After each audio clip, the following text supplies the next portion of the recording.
Good morning everyone! Welcome back and welcome again to my YouTube channel. Good morning! Kakagising ko lang po at ako'y mag-start na magtrabaho. So ngayon, nag-fasting kasi yung aking amo. Then,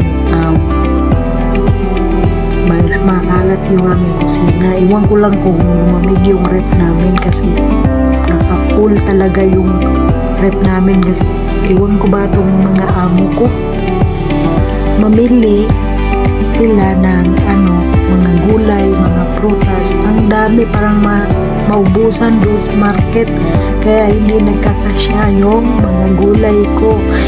Dito na ako kung paano ko siya ilagay kasi ang dami talaga. Pero hindi mo naman ilagay sa ref, yun ay masisira. Kaya mag-start po akong magtrabaho kasi napakakalat ng aking kusina at saka sala kasi yung aking amo kagabi iniwan ko lang sila na lang yung nagsandok sa niluluto ko kasi ng oras na. Then yun, masakit yung aking ulo, pati ngayon wala yung sakit. Then start po mag-work na naman. Yun lang ang trabaho pa, balik-balik hanggang 2 taon. 2 taon talaga yung dito. Anong oras na ayan 9:45 na, 9:45 PM. So babangon na ako kasi yun nga, mag-start na ako. Mamaya na po maligo dahil para na po ako sa sala namin. Dito na po kami sa sala. Ganito pa yung sala namin. Ganyan kakalat yung sala, diba? So kunin ko lang yung mga ganon.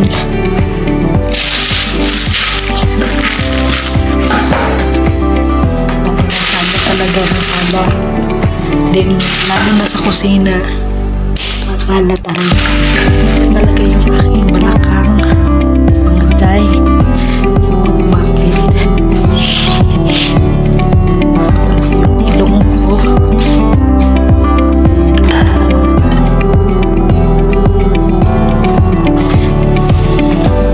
Ganyan sila kaduyot pag wala silang katulong kasi iwan ko nangyari dito sa kusina namin. Napakakalat. Ito yung another yugto ng buhay. Ito yung aking kusina. Ayan, diba? Ayan ang kusina ng Inday. Wow, grabe. Itong niluto ko kagabi, ayan, hindi nila nilagay sa ref.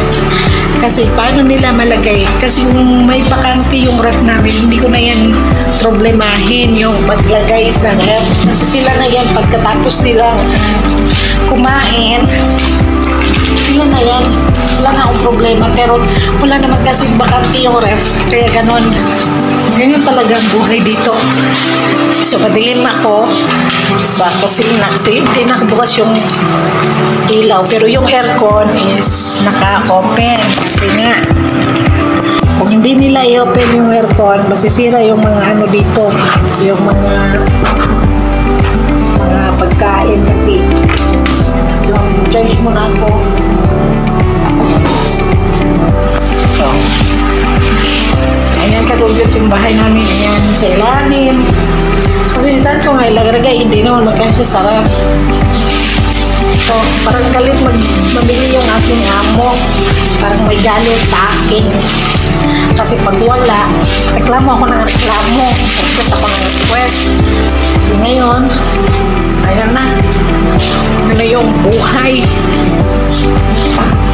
Tingnan niyo yung ref namin. Puti na lang, lumamig siya. Saan kayo ref? Ayan, nagtao. Ay, nako. Saan mo siya nalagay? Hindi naman siya.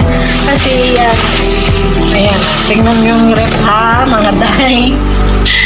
Oh my God. Full na talaga. Kasi, Iwan ko ba bakit parang may galit talaga yung aking amo pag mamili. Yan, pwedeng tanggalin yung plastic or hindi mo talaga pwedeng tanggalin isa-isa kasi yun na nga, ayaw nilang ganun, ganyan lang. So, sarap natin.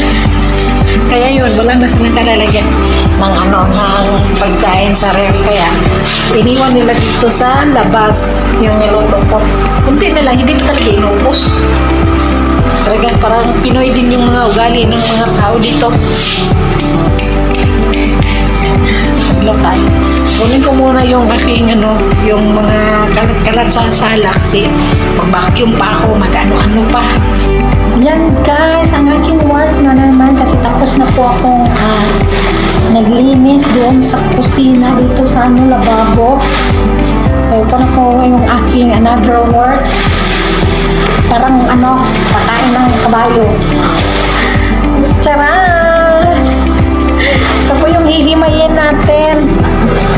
Himayin ng inyong inday.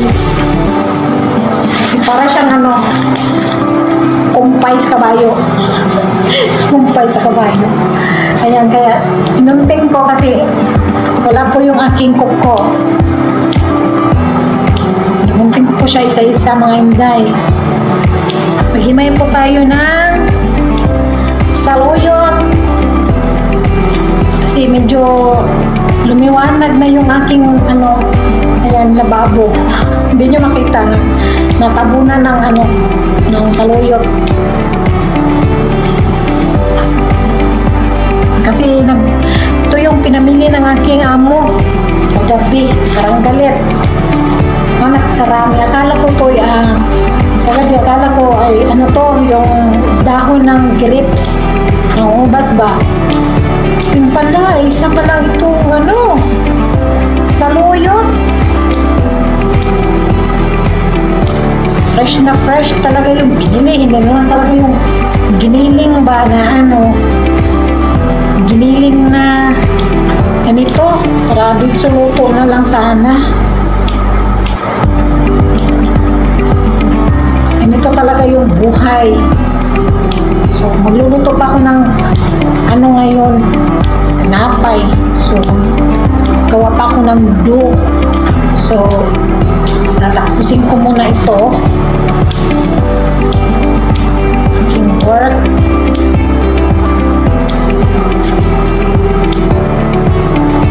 Ayun, mag-alala kasi hugasan pa naman to. Alam nyo, may uod. Tinitingnan ko din naman, uy, mayroong uod o wala. So, maganda naman yung dahon. So, sigurado talagang walang uod to. Kung may uod, sabi siya siya, magaling siya.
kalat.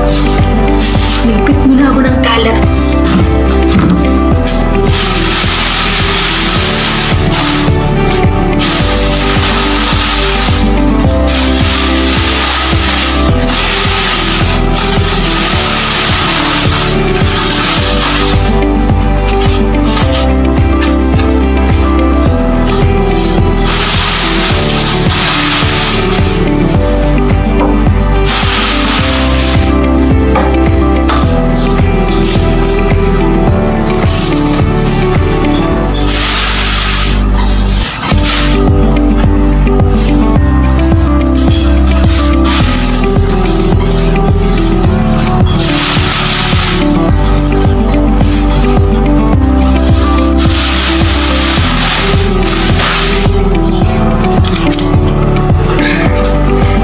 Yung mga pinamili na natin ang paggabi. Tapas, carrots, sibuyas, at saka ayan, pakwan, suka. Yan pala yung binili niya kagabi. Kaya tagal namin nakapasok sa kwarto, nakalang no. Kaya ngayon, ay nilipit ako ng patatas. Patatas.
dahil mag-ano na naman ako ng luto na tinapay. Hindi ko pinakalimutan.